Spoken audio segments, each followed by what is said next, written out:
And my most memorable trailer would have to be the trailer that I've seen a lot recently for a remake of a movie called Passengers. The trailer, I've seen it quite a few times because it's come up as an advert before, like watching YouTube videos, and it's really stuck out to me because it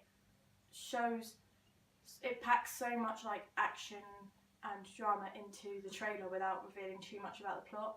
So it makes sure that it involves key moments of the movie to engage the audience, but without telling them everything that happens in the movie. What film genre does the teen film Flatliners belong to?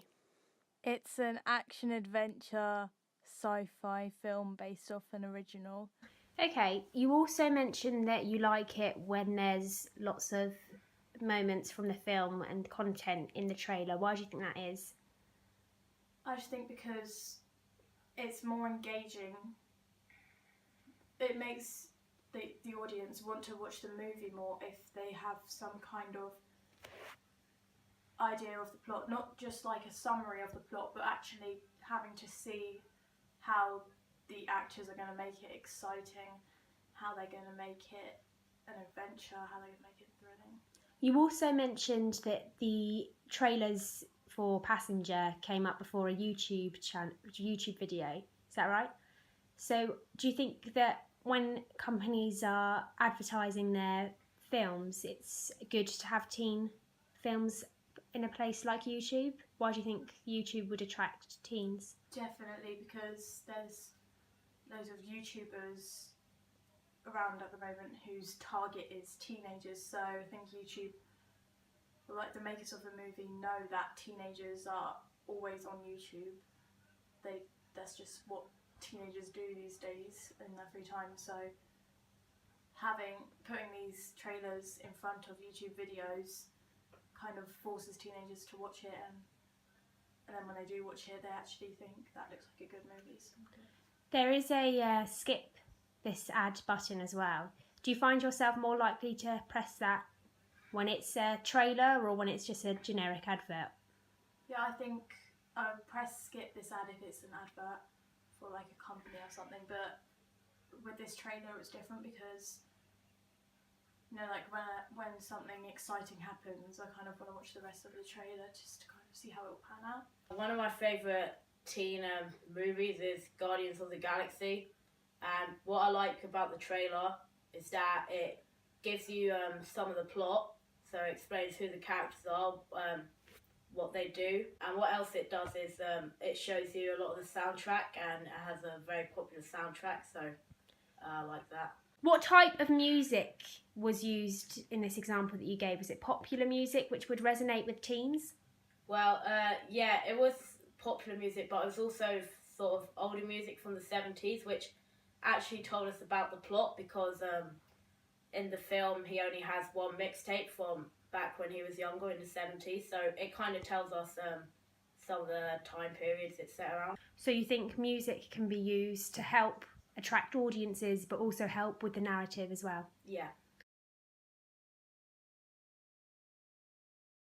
Personally, I think, aside from the plot, which I mentioned earlier, I like to see actors or actresses that I recognise because I've seen them in things before. For example, the trailer Passengers that I was talking about earlier has an actress in it called Nina Dobrev, who was in Vampire Diaries, one of my favourite TV shows, so when I found out that she was in the movie, kind of encouraged me to see it more because I was interested to see her play another role. Okay, so Vampire Diaries, would you say the target audience for that is teens? Yeah. So do you think it's important that when choosing a protagonist for a teen trailer or a teen film that they've done other things which have made them famous through teen? Yeah. Do you think that will definitely. attract a wider audience? I think that this trailer, like many others, because it had someone from like a popular teen TV show, it's definitely brought more audiences in because more people are recognising her from the TV show, and this happens with loads of like any genre really. If they recognise someone from a teen movie or TV show, then.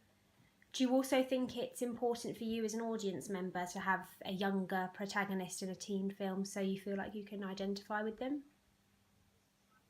Generally, yes. I think it's good to have a protagonist who's young because audiences can recognise how, like, relate to them, for example. Well, what intrigues me when I'm looking for a teen trailer is if the plot is realistic or unrealistic, because sometimes you have unrealistic plots which are usually sci-fi, such as supernatural beings come to Earth, which is very unrealistic. Then you've also got more realistic teen films like Someone's High School Experience, which everyone goes through. Okay, so you said you like both of them. How would you feel about them maybe coming together? So, say you had something realistic, so the protagonist or protagonists being of the same age and gender as you, but then you have something which hasn't happened in your life or is a little bit unrealistic, or for you personally, so say something like something going wrong in the child's life and being abducted or taken away. How do you feel about that? I think it's interesting because you can relate, so you can sort of feel empathy and sympathy at the same time for the character, because you can relate to some of it but not all of it, and it's very interesting because if you know that a character deals the same way as something you've dealt with, you can see how they deal with something you haven't dealt with. Okay, so do you think that in a teen trailer or a teen film that character is just as important as narrative? Yeah, I think they are, because if it had a really good plot but there was no charisma and the characters are nothing you can relate to, the film wouldn't be as interesting or intriguing.